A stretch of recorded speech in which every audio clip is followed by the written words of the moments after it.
Bien, nous allons maintenant vivre ensemble la deuxième partie de cette grande célébration qui nous réunit aujourd'hui. Nous allons découvrir la quatrième partie d'une série de messages qui est intitulée Tu n'es pas loin et qui nous amène à la découverte de l'évangile de Marc. Aujourd'hui, c'est Lorenzo Monge qui va nous apporter ce message, son titre, Hypocrite.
Eh bien, je ne vais pas dire bonjour à tout le monde dans la salle parce que j'ai déjà dit bonjour.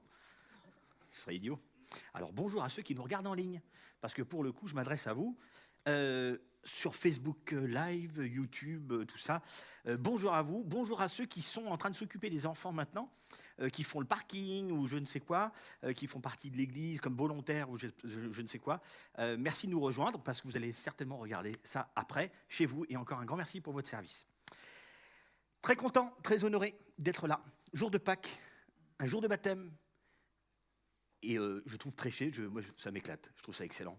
Et donc du coup, je suis très honoré d'être là et de continuer cette série de messages. Vous savez, une des choses que l'on n'a jamais besoin d'apprendre à nos enfants, pour ceux qui ont des enfants, ou de toute façon vous regardez les enfants autour de vous, ou si vous avez des petits-enfants, ou vous vous rappelez de vous-même, il y a une chose qu'on n'a jamais besoin d'apprendre, c'est ce qu'on appelle les échappatoires, les subterfuges, les ruses. Vous savez, les magouilles, pour essayer de pas forcément complètement enfreindre la loi, mais un petit peu quand même. Vous voyez un petit peu le truc ? Les adultes ne sont absolument pas concernés par ça, évidemment. L'idée, c'est de ne pas enfreindre la loi, mais c'est juste de faire ce qu'il faut pour que ça y ressemble, mais pas vraiment. C'est ce qu'on appelle une échappatoire. C'est de ça que nous allons parler aujourd'hui. Vous allez voir, parce qu'on est tous super concernés par la chose. Et ce qui est assez intéressant, c'est que le titre d'aujourd'hui qui a été proposé, c'est hypocrite. Alors tout de suite, ça met le ton. Hein, c'est hypocrite. Donc on va parler un peu de ces choses-là en fait aujourd'hui. Une échappatoire, c'est quoi ? Une échappatoire, proposition de définition. C'est une manière de se sortir de situation sans embarras, avec ruse, on pourrait même ajouter, d'être presque en dehors des clous, mais pas vraiment. L'idée est de contourner les règles, mais pas de les enfreindre. Vous voyez un petit peu ? Ça vous parle ? Vous savez, quand votre mère vous a dit « tu peux débarrasser l'assiette, tout ça, et nettoyer l'assiette », et tu l'as fait en fait. Bah oui, j'ai enlevé les déchets dessus, j'ai posé l'assiette, c'est bon. Vous savez, on y est, mais pas complètement. Tu m'as dit de rentrer à 10h. Et j'ai 6 heures d'avance. Tu m'as pas dit 10h du soir, 10h du matin. Je suis rentré à 3h, 7 heures d'avance. Vous voyez un petit peu l'idée. Petite magouillette, quoi, hein, une petite échappatoire, une ruse, un subterfuge. Et on pratique tous ces choses-là. Attention, s'il y a des choses qui ressemblent à la réalité de certains, c'est tout à fait fortuit, hein, d'accord ? Vous savez, c'est ce qu'on dit normalement. Personne ne peut être concerné, évidemment, par ces choses-là. Jamais, c'est rare. Et en fait, ce que nous allons voir aujourd'hui, c'est qu'il y a ceux qui utilisent les échappatoires religieuses. Les subterfuges religieux, les ruses, des personnes qui vont pas vraiment faire ce qu'il faut pas, mais juste un petit peu, ça y ressemble, mais pas vraiment, et du coup, ils paraissent bien quand même. Vous savez comment on les appelle ? C'est le titre du message, c'est pas trop dur. Hypocrite, magnifique. Les hypocrites. Et vous savez comment Jésus parfois les appelle? Parce que Jésus, c'était pas un tendre, hein, contrairement à ce qu'on peut croire, un mou du genou, un espèce de gluon. Ah non, non, il était boum. Il les appelait parfois les tombeaux blanchis. Image magnifique. On est d'accord? Un tombeau blanchi, c'est superbe. Bah, il est propre. Hey, vous savez, c'est le moment où on nettoie la tombe parce qu'elle est sale. On va la faire bien propre, on la rend bien propre, un coup de Karcher si on peut, mais pas trop. Mais dedans, bah, l'extérieur est propre et blanc. Mais dedans c'est pourri. Mais dedans c'est la mort. Dedans c'est pas super propre. Il est dur Jésus, je trouve. La vache. Je crée une ambiance sympa. Hein. Ouais, j'aime bien faire ça. Mais je trouve ça assez impressionnant. Assez impressionnant comme Jésus peut être dur, comme il peut être non politiquement correct, pas gluant du tout, et il va être hyper sévère. Tombeau blanchi, hypocrite. Et on va voir ce sujet-là. Vous allez voir. Alors, ce que je trouve génial, c'est que je ne demanderai évidemment pas de lever la main, et non plus en ligne, n'écrivez pas un commentaire. Et tous ceux qui ne se considèrent pas comme croyants, ou comme chrétiens, ou les non-religieux, etc., il y a un truc qui est assez génial, c'est que vous aimeriez et vous êtes complètement d'accord avec Jésus. C'est génial. Moi, je trouve ça super top, parce que tu peux considérer que c'est n'importe quoi, et tu as le droit, parce que c'est super génial, on est libre de ne pas croire. Et c'est une chose qu'on répète sans arrêt ici. C'est pour ça qu'on dit tout le temps, ça a été piqué par une certaine chaîne et tout ça, venez comme vous êtes ici. Okay, nous, on aime bien répéter, ça nous a été piqué, tout ça, on est en train de les poursuivre en justice, tribunal, tout ça. Non, c'est pas vrai. Bref. Donc, en tout cas, venez comme vous êtes. Vous n'avez pas besoin de croire. Vous pouvez bien écouter. Je vous encourage d'écouter, parce que je pense que si on ne s'informe pas, on est plutôt stupide. Ça marche pour moi. Je pense que ça peut aussi marcher pour vous. Je ne vous insulterai pas, évidemment, de stupide. Je ne l'ai pas fait. Ben non, il ne faut pas. Alors, aujourd'hui, nous sommes dans la 4e partie de cette série. Le 4e épisode de cette série. Si vous avez manqué les épisodes précédents, j'ai l'impression de parler pour certaines chaînes. Si vous avez manqué les épisodes précédents, vous pouvez vous connecter sur YouTube, la chaîne YouTube ou Facebook. Vous verrez toute la série. Elle n'est pas aussi sanguinolente que Viking Valhalla, mais ça passe. Hein? C'est référence à personne? Okay. Ragnar, tout ça? Bon, bref. Ouais, c'est des trucs... moi, j'aime pas du tout, hein, parce que moi, je suis quelqu'un de très sage. Bref, en tout cas, regardez la série du début, hein, sans problème. On va récapituler un petit peu tout ça et on va voir de quoi on parle. Et nous sommes en train de lire un livre qui s'appelle l'Évangile de Marc aujourd'hui. Et donc, cette histoire parle de Jésus de Nazareth. Jésus de Nazareth qu'on en a entendu parler quand même pas mal. Hein. Ce Jésus de Nazareth, raconté par Simon-Pierre. Celui qu'on appelle l'apôtre Pierre, qui est assez connu, est assez fameux. Certains l'apprécient plus que la normale. C'est quelqu'un d'important, Pierre, l'apôtre Pierre.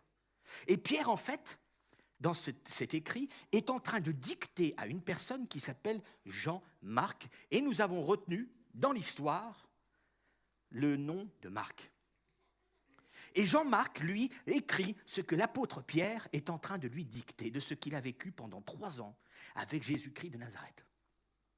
Jésus de Nazareth. Et donc, Pierre est en train de dicter à Marc. Et c'est ce qui se passe pendant tout ce qu'on appelle aujourd'hui l'évangile de Marc. Et en fait, Marc écrit. Il écoute ce que Pierre lui dit.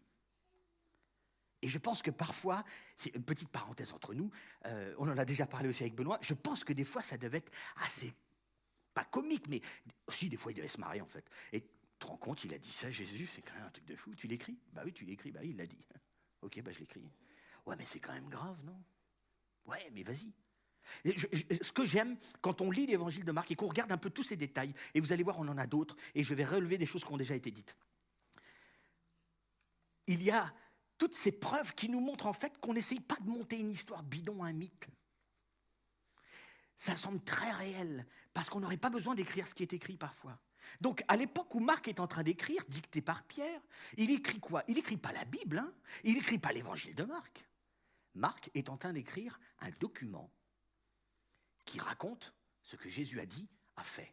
Il est en train de documenter l'histoire. C'est ça qui se passe. Et quelques années plus tard, l'an 4 après Jésus-Christ, 4e siècle. On va mettre l'évangile de Marc, le document de Marc, le document de Matthieu, le document de Luc, le document de Jean, les documents de l'apôtre Paul, de l'apôtre Pierre écrira encore autre chose, dictera encore d'autres choses, et on compilera tout ça, et on va appeler ça, vous savez comment ? La Bible. Ça, c'est 4 siècles après Jésus-Christ. Pas avant. Donc au moment où Marc écrit, il est en train de documenter l'histoire. Et c'est fort intéressant. Nous sommes à peu près 30 ans après le moment de la résurrection. Et Pierre est en train de dicter tout ça à Marc. Tu sais, il s'est passé tout ça pendant ces 3 années. Et ils sont en prison. Et Pierre ne sait pas qu'au moment où il est en train de parler à Marc, il ne sortira pas de cette Rome de Néron, l'empereur affreux, qui a fait aussi des bonnes choses sur le plan économique, parfois tout ça, des constructions sympas, mais qui n'a pas été très très sympa avec les chrétiens. Pierre mourra là. Pierre ne le sait pas au moment où il écrit. Mais c'est ce qui se passera. Et Pierre raconte ce que Jésus prêchait sans arrêt. Toujours le même message. Et dans l'évangile de Marc, je vous encourage à le lire. Si vous n'avez pas d'évangile, vous n'avez pas de Bible, ce qu'on appelle aujourd'hui l'évangile et la Bible, on vous en offre, d'accord ? Vous allez voir Benoît encore, c'est le gars avec les grands cheveux, avec la chemise carrée, mais pas avec des carrés qui passent à la caméra, pas comme la mienne, tout ça. Vous allez le voir et il vous donnera une Bible, d'accord ? L'évangile de Marc, lisez-le. Et le message est sans cesse le même, toujours répété. Le temps est venu, le royaume de Dieu est proche. Repentez-vous, changez et croyez en la bonne nouvelle. Alors repentez-vous, c'est vrai que c'est un mot qui est un peu, pour certains un peu relou, hein, parce qu'on ne le comprend pas très bien en fait. Pour d'autres, on se demande de quoi on parle quand même. Hein. Repentez-vous. Reconnaissez que vous faites mal et changez. Vous avez envie de ne pas recommencer cette même chose-là. Et vous voulez vous racheter de cette attitude passée. Et donc on change. Et croyons la bonne nouvelle. Jésus répétait ça sans arrêt, tout le temps.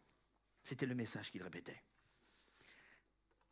Alors, il y a une chose qu'on a vue dans les épisodes précédents et qu'on va voir encore aujourd'hui. Il y a des choses qui mettaient vraiment en colère Jésus. C'est impressionnant. Alors, ce n'était pas forcément que les plans ne se déroulaient pas exactement comme on pourrait les voir se dérouler. Un truc qui mettait en colère Jésus, mais au plus haut niveau, c'est lorsque la religion se mettait en travers de son chemin. Lorsque des religieux venaient, parenthèse, je ne sais pas, ceux qui ne croient pas, ou ceux qui pensent qu'ils ne croient en rien, ou j'en sais rien, quand je suis en train de dire que Jésus n'aimait pas les religieux, avait du mal avec les religieux, ça les mettait en colère, on peut se poser des questions. Hein. Parce que Jésus, c'est la religion, en fait. Vous voyez un peu ? Eh bien non. Et c'est ça qu'on va voir. C'est pour ça que le titre d'aujourd'hui, c'est « Hypocrite ». Il a du mal avec les religieux, avec ceux qui s'attachent à la religion. Il a beaucoup de mal. Beaucoup. Et ça le mettait gravement en colère. Vous savez que des fois, ça le mettait tellement en colère qu'il va être presque insulté par même les membres de sa famille. C'est ce qu'on va voir tout à l'heure. Il y a un moment, Jésus, quand il est énervé, il est contrarié, et il va lancer une bombe à l'époque. C'est-à-dire, il va lancer la phrase que personne n'aurait voulu entendre. On va tous considérer que c'est un malade. Il va dire ceci, et nous, ça ne nous parle pas forcément, vous allez voir. Le sabbat a été fait pour l'homme, mais pas l'homme pour le sabbat. Vous avez tous compris? Ça m'étonnerait. Parce que le sabbat, pour nous, ça ne nous parle pas forcément. J'ai des copains qui sont juifs, qui, eux, comprennent très très bien ce qu'est le sabbat. Hein?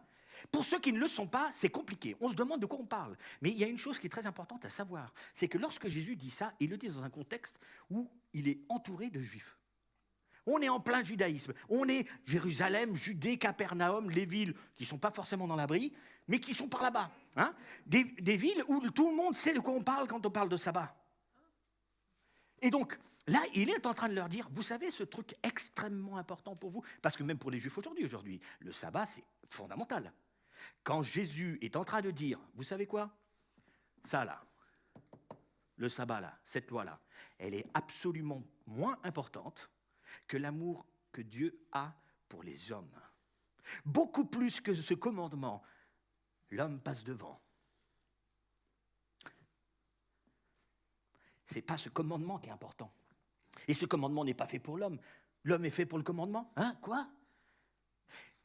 Il est en train de dire quelque chose de gros, là. Quelque chose de très important. Pour Dieu, l'amour qu'il a pour nous est beaucoup plus grand que le commandement lui-même. Et quand il dit ça, oups, dans un cadre où on est extrêmement religieux et on respecte bien toutes ces lois, c'est compliqué ce que dit Jésus.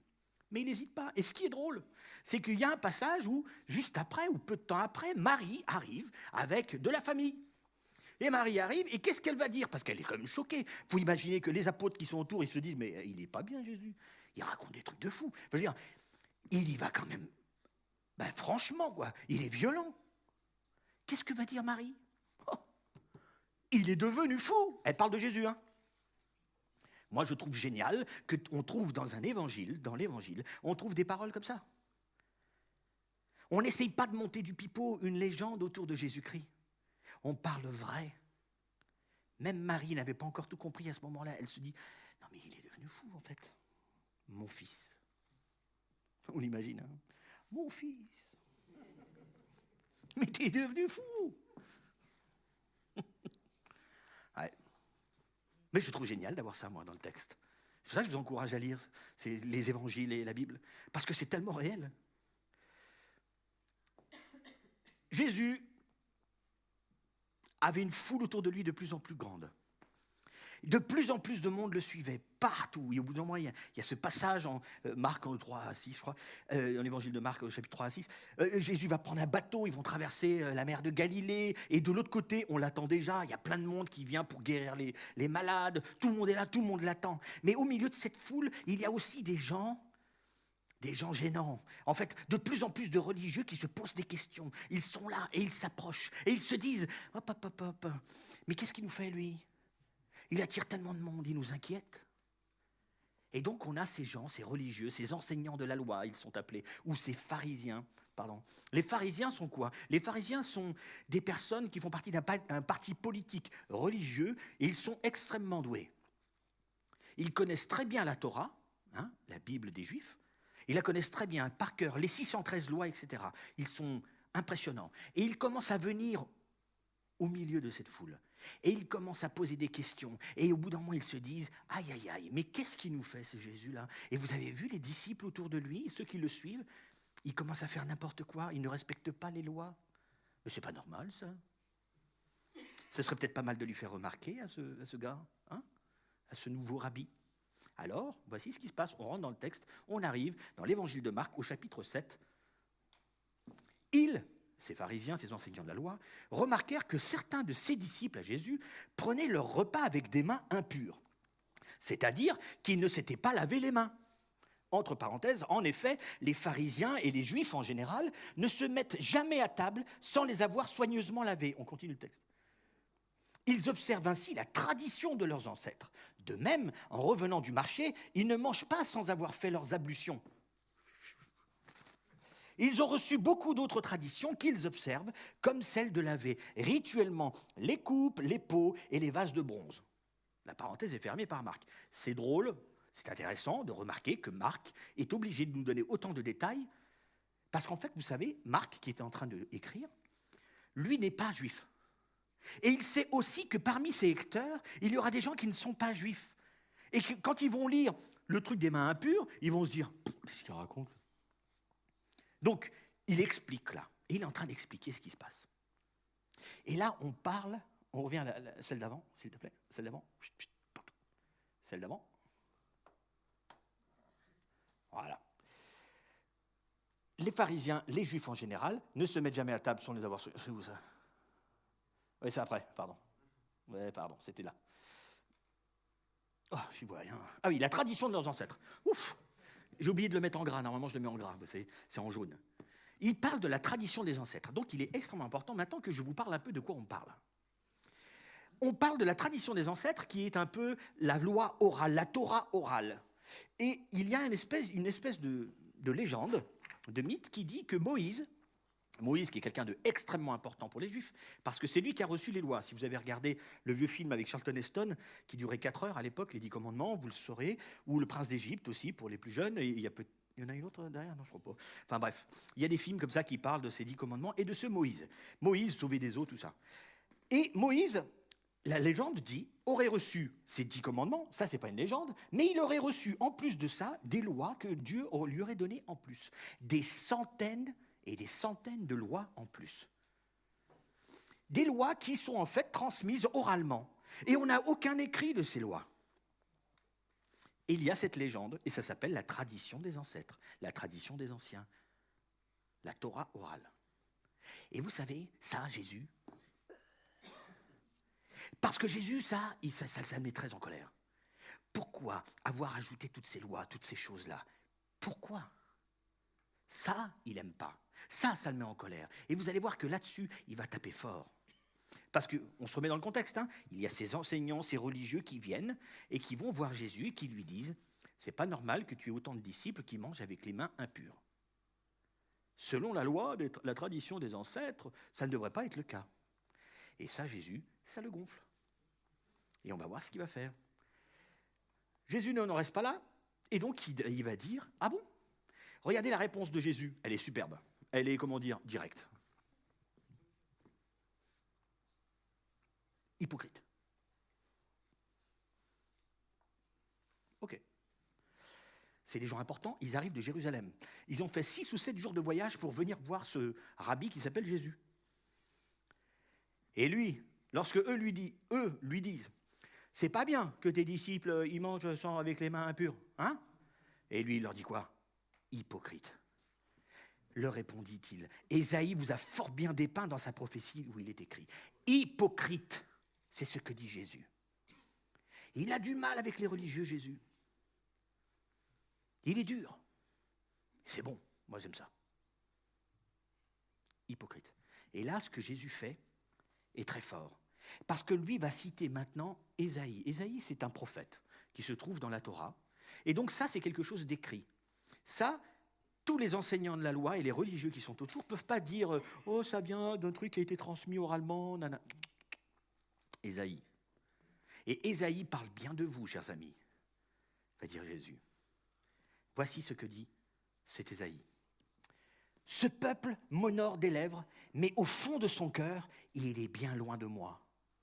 Le culte qu'il me rend n'a aucune valeur, car les enseignements qu'il donne ne sont que des règles inventées par les hommes. Oh.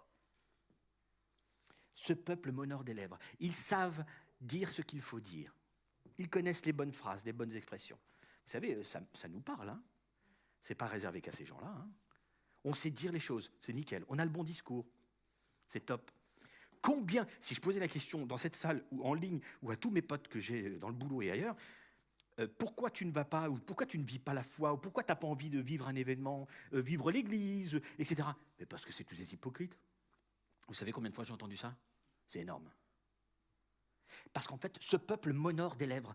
C'est-à-dire qu'ils sont capables d'avoir le meilleur des discours et dire les bonnes choses.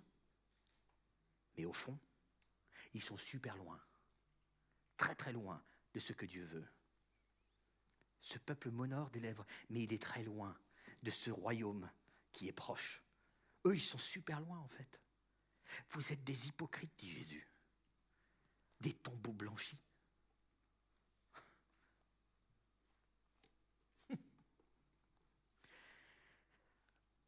On l'est tous un peu, hein.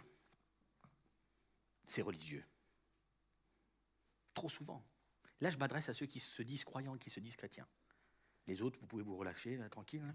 Vous pouvez respirer. Mais vous qui vous dites chrétiens, combien de fois on fait ça, nous? On tient le bon discours, mais... Alors là, on parle de la foi, on pourrait parler d'autres choses. Hein. On pourrait dire, on veut paraître bien dans notre famille, dans notre couple, et en fait, on se met sur la gueule. Enfin, vous voyez, un peu, des trucs sympas, quoi. Mais là, on parle de la foi. Je vais essayer de ne pas déraper. Combien de fois on le fait, quoi? Combien de fois on a un beau discours, mais qu'ici, on est hyper loin. C'est moche. Et vous savez ce que dit Jésus à ce moment-là? Quand on le fait, et quand les chrétiens le font, autant que les juifs, autant que nous tous, voici ce qu'il va dire. Vous mettez de côté le commandement de Dieu pour observer la tradition des hommes, la mienne. Puis il ajouta, ah, vous réussissez parfaitement à mettre de côté le commandement de Dieu. Vous êtes bon. Pour établir votre propre tradition. Vous êtes très fort, vous êtes très très bon, c'est sûr. On est doué.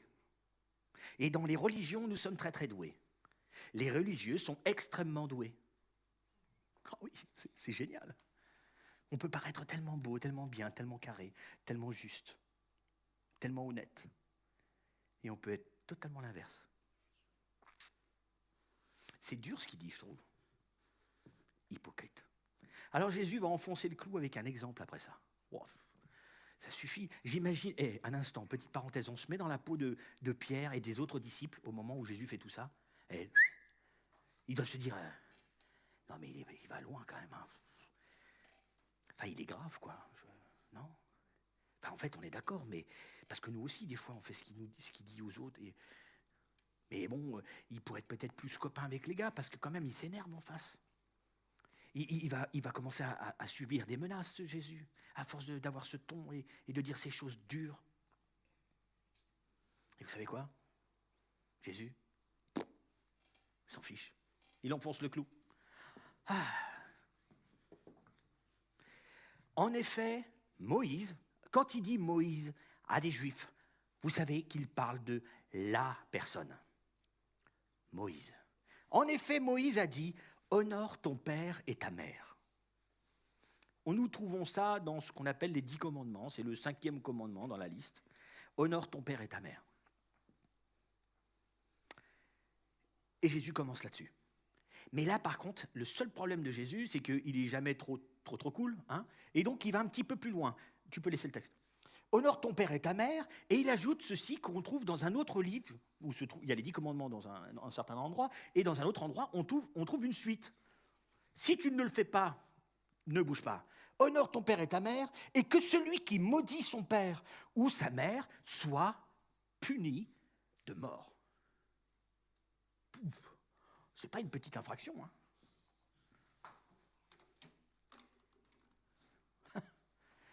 Alors que celui qui maudit son père et sa mère soit puni de mort. Ben oui, c'est ce que dit Moïse, les gars. Mais pourquoi vous citez un petit peu la tradition, mais pas complètement. Là, je vous la cite complètement, dit Jésus. C'est ça que dit la tradition. Eh oui. Alors, c'est sévère. Hein. Avec une éducation très, très bienveillante, comme aujourd'hui on peut avoir, vous savez, il ne faut pas frustrer l'enfant, etc. Là, on est dans la mouise. Hein. Total. Hein. Non, parce que l'enfant peut presque te cracher dessus, t'insulter, presque lever la main. Il ne faut pas frustrer l'enfant, il faut qu'il exprime sa colère. Hein. Marche-moi dessus. Tout ça. Ouais, je suis un aficionados de tout ça. Mais là, c'est un peu sévère quand même. C'est peut-être un petit peu, un peu pas très bienveillant. Hein. Puni de mort quand même. Hein, les gars, les ados un peu rebelleux, là. Moi, je ne l'ai pas été, hein, évidemment. Carré, super. Si on te disait, si tu parles mal à tes parents, tu as l'échafaud qui est derrière la maison, je pense qu'on se détendrait un peu. Jésus, ce qu'il est en train de faire à ce moment-là, vous savez ce qu'il leur dit aux Juifs et aux gens qui l'écoutent, et ce qu'il nous dit du coup. Si tu prends un petit peu de la tradition et un petit peu des commandements de Dieu, c'est très bien.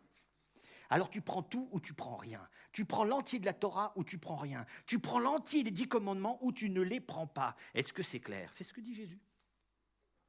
Et vous savez, les chrétiens du XXIe siècle sont assez doués pour prendre de temps en temps une loi ou une règle qui vient de l'Ancien Testament pour l'appliquer aujourd'hui à des gens.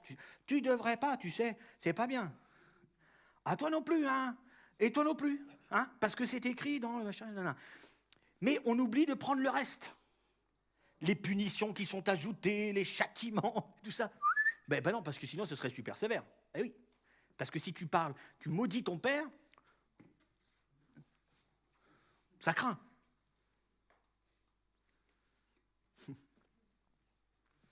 Le texte continue. Mais vous, que dites-vous? Si un homme dit à son père ou à sa mère, la part de mes biens avec laquelle j'aurais pu t'assister est corban, c'est-à-dire offrande à Dieu, alors vous ne le laissez plus rien faire pour son père ou sa mère. C'est ça que vous dites. Vous savez ce qu'il dit là? Moi, quand je lis ça, au premier truc, quand je vous le lis, je pense que vous ne comprenez pas ce que je suis en train de dire. Normalement. Moi, j'étais un peu... Alors, j'avais déjà étudié le texte quand même. Mais, quand je lis ça, qu'est-ce qu'il dit? De quoi il parle? Eh bien, il y avait une règle très sympa, un truc religieux super sympa, qui était en fait que lorsque vous aviez des biens, des moyens, du pognon, vous pouvez tout dédier à Dieu, et vous donniez tout au temple. Vos biens actuels, vos biens à venir, votre héritage et tout ça. tout ce qui viendra après. Vous pouvez tout donner au temple à Dieu. Et si quelqu'un vient vous voir, père, mère, frère, sœur, quelqu'un dans le besoin, écoute, tu ne pourrais pas m'aider? Je ne veux pas. Pourquoi? Ah ben, j'ai tout donné à Dieu. Parce qu'il faut savoir une chose, c'est que même si vous donniez tout au temple, vous aviez toujours l'usufruit de ces biens. C'est-à-dire que vous pouvez toujours utiliser ces biens que vous avez mis au temple pour pouvoir vivre. C'est magnifique. Donc en fait, tu bloquais tout sur le compte, toi tu peux y accéder, mais si quelqu'un vient te voir, tu lui dis « Hop, hop, hop, c'est pas possible. Pas possible, j'ai tout donné. » Et c'est à Dieu quand même. Tu ne veux pas lui piquer. Est-ce que vous imaginez les taxes à mettait Jésus, ça? Ah là, il était en colère, très très en colère. Ça le mettait franchement en colère. Combien de fois nous sommes capables de créer un cadre, religieux aussi, où seuls les religieux se sentiront bien et seront capables de le faire, et ceux qui ne le sont pas seront incapables. Les pauvres, ils sont un peu fragiles, hein. C'est pas facile pour toi. Moi, j'y arrive. Combien de fois on fait ça? Et voici ce que dit Jésus pour ça. Voilà comment vous annulez la parole de Dieu par votre tradition. C'est dur, ce qu'il dit. Vous annulez la parole de Dieu par votre tradition. Et il continue. Celle que vous vous transmettez et vous faites bien d'autres choses du même genre. Hypocrite. Tombeau blanchi. À vous les religieux qui vous sentez supérieurs aux autres et qui créez même des lois, des règles. Vous n'êtes que des hypocrites et vous annulez la parole de Dieu. Vous savez, les chrétiens, juste une petite parenthèse, vous ne devez pas honorer votre père et votre mère parce que Moïse l'a dit. Vous ne devez pas honorer votre père et votre mère parce que c'est écrit dans les 10 commandements. Non. Eh non. Vous devez honorer votre père et votre mère parce que Jésus-Christ vous a dit « Aimez-vous les uns les autres, comme moi je vous ai aimés. » Et les premiers les uns les autres que vous devez avoir autour de vous quand vous êtes un gamin, c'est vos parents et vos frères et sœurs. Donc j'honore mon père et ma mère parce que Jésus-Christ m'a dit « Aime ton prochain comme toi-même et aime-le comme moi je t'ai aimé. » Et c'est pour ça que j'honore mon père et ma mère. Eh oui. Ou alors j'applique l'entier de la loi. J'avoue que je tremble. Vous savez, quand Pierre est en train de dicter tout ça à Marc, il connaît déjà la fin, parce que c'est 30 ans après.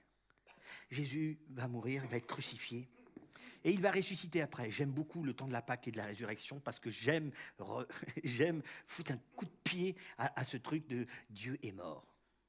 Et Dieu, il n'est pas mort, il est ressuscité. Bon, tu peux dire ce que tu veux, machin. Pierre savait tout ça, il connaissait toute l'histoire. Lorsqu'il est en train de dicter ça à Marc, et il sait très bien que Jésus, lorsqu'il est venu aussi avec un nouveau royaume, comme un nouveau roi, avec des nouvelles règles. Aimez-vous les uns les autres. Je ne sais pas ce que vous en pensez, c'est tellement facile à dire comme phrase, mais c'est tellement compliqué à vivre. Je ne sais pas pour vous, mais aimez-vous les uns les autres, je trouve ça balèze. Enlevez le truc religieux, dites-vous juste aimez-vous les uns les autres. Il y a certains voisins, tu leur mettrais un coup de 12 des fois. Alors pas chez nous, les étards c'est quelque chose de particulier. Tout est bon. Chut, pas de commentaires, ceux qui viennent de là-bas. Mais aimez-vous les uns les autres, c'est tellement énorme. Ça, c'est venu avec le nouveau roi et le nouveau royaume. Jésus dit un peu plus loin dans Marc, voici ce qu'il écrit, et c'est ce que Jésus enseignera tout le long. Il commença à leur enseigner que le Fils de l'homme, c'est-à-dire lui, devait beaucoup souffrir. Il va morfler, on va le tuer, être rejeté par les responsables du peuple, surtout les responsables religieux qui le détestaient parce qu'il présentait quelque chose d'autre. Les chefs des prêtres et les spécialistes de la loi. Et ça, c'est tout le long de l'Évangile. Tout le long de l'Évangile, Jésus a tenu ce discours. Le temps est venu. Le royaume de Dieu est proche. C'est une slide qui vient après. Repentez-vous, changez et croyez en cette bonne nouvelle. C'est ça que présentait Jésus. Et du coup, il renverse tellement de choses. Honore ton père et ta mère parce que tu dois les aimer, comme tu aimes les uns les autres. C'est balèze, hein? Moi, je trouve ça difficile. Hein. Alors, j'aimerais vous laisser quelques questions pour finir. Quelques questions perso. Que chacun réponde. Évidemment, pas à haute voix, pas ici, s'il vous plaît. J'aimerais ne pas entendre forcément des horreurs comme moi quand je répondais à ces questions. Hein? Vous les gardez pour vous, quoi. Mais j'aimerais vous poser quelques questions. Une partie des questions, ce n'est pas la majorité, c'est vraiment à ceux qui se disent chrétiens déjà. Alors ceux qui ne le sont pas, vous pouvez un peu sourire aujourd'hui, hein, parce que là, j'en ai mis un peu... Enfin, ils en ont pris pour leur grade, hein, les chrétiens. C'est pas grave, hein. C'est comme ça. Fallait pas dire que tu avais la foi en Christ, quoi. Voici ce petit texte-là. Ça vient du verset, hein. Non. Avant. Hop. Avant. Merci. Tout est inspiré de ça. Tout part de là. Vous mettez de côté le commandement de Dieu pour observer la tradition des hommes. Ça, c'est le fondement des questions qui vont suivre. Vous mettez de côté le commandement de Dieu pour observer la tradition des hommes. Vous qui dites qui avez la foi, vous allez devoir vous poser quelques questions que je vous propose, librement, évidemment. Vous n'avez pas de couteau sous la gorge. Première question. Avez-vous essayé d'être au plus proche d'un péché, mais sans vraiment pécher ? J'explique. Alors pécher, vous voyez, c'est faire du mal, quoi. Hein. Avez-vous essayé d'être au plus proche d'un péché, mais sans vraiment pécher ? En fait, vous savez, cette recherche malsaine que certains chrétiens peuvent avoir, de trouver la limite où, là, à partir de là, je pêche. Donc, ça veut dire que je peux faire tout ça avant. C'est un super esprit, je trouve. Je ne sais pas ce que vous en pensez. Je trouve que c'est un esprit très sympa, très intelligent, très propre. On prend un peu Dieu pour un tout petit, un peu un idiot. Ben oui, parce qu'en fait, on peut tromper Dieu. Eh oui. On trouve une belle échappatoire, et alors, lui n'y verra que du feu. Le bon petit subterfuge. On essaye de trouver la limite. À partir de là, je pêche. Hop là. Mais pas avant. C'est ça. Et combien avez-vous déjà essayé de faire ça, vous, qui vous dites chrétien ? Avez-vous essayé ? Il faut vous poser des questions. Parce que je pense qu'on prend Dieu pour un tout petit quand on fait ça. Pour un ridicule, en fait. Deuxième question. Vous pouvez prendre des photos si vous voulez. Sinon, vous les verrez en ligne, les questions. Si vous voulez vous en rappeler, si elles ne vous ont pas trop marqué. Pensez-vous que vous pratiquez un rituel qui vous rendrait bon avec Dieu en enlevant vos responsabilités vis-à-vis des autres personnes autour de vous ? Est-ce que vous avez un petit rituel que vous pratiquez pour vous arranger la relation avec Dieu ? Une prière, une chanson, la présence à une célébration de Pâques ou autre ?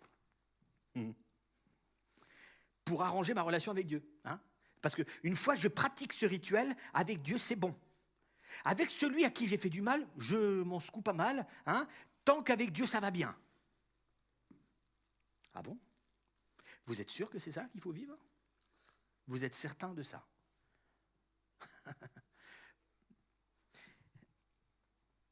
Dieu dira, Jésus dira, tu ne peux pas dire que tout va bien avec Dieu si tu détestes ton frère et ta sœur. C'est pas possible. Ça marche pas.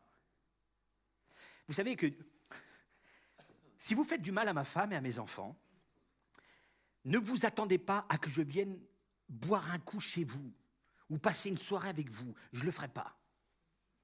D'accord ? Tant que vous ne vous arrangez pas avec ma femme et mes enfants, vous pouvez toujours courir. C'est ce que Dieu nous dit, en fait.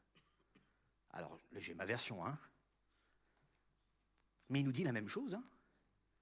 Vous croyez franchement que je vais, comme ça, oublier que tu fais autant du mal à celui que j'aime ? Ce frère autour de toi, cette sœur, ces personnes autour de toi ? Ah bon ? Et avec moi, ça va bien. C'est ça que tu penses, Lorenzo ? Tu te fiches de moi ? Tu me prends pour qui ? C'est la même chose. Faites du mal à ma femme et à mes enfants. Je ne viendrai pas boire un coup tout de suite à la maison. Non. Non. Non, j'étais en train de penser à ce que je pourrais venir avec quoi. Enfin, ouais. Non, on ne va pas plus loin. Le petit rituel qui soigne tout. Avec Dieu, ça va. Mais les autres, c'est des crétins finis. Je les déteste, je leur marche dessus. Mais avec Dieu, c'est nickel. Et je prie bien en plus. Et je chante bien. C'est génial. Troisième question. Vous sentez-vous plus coupable de manquer une messe ou une célébration ou de maltraiter quelqu'un au travail? J'aime bien cette question-là. Cette question-là, elle est superbe. Qu'est-ce qui te fait le plus culpabiliser? Vous savez que la réponse à cette question-là, elle est très importante.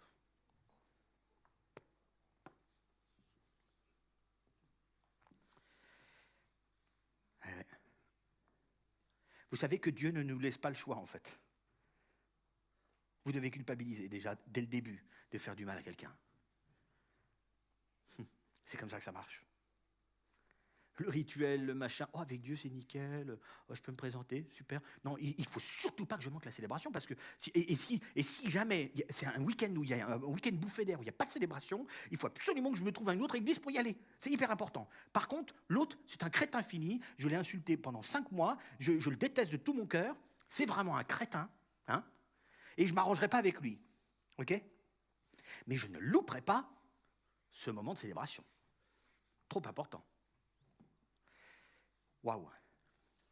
Jésus dit à ces gens-là que nous sommes trop souvent hypocrites, tombeaux blanchis. C'est dur. Non, c'est pas Jésus, vous inquiétez pas. C'est les enfants qui sautent sur un plancher.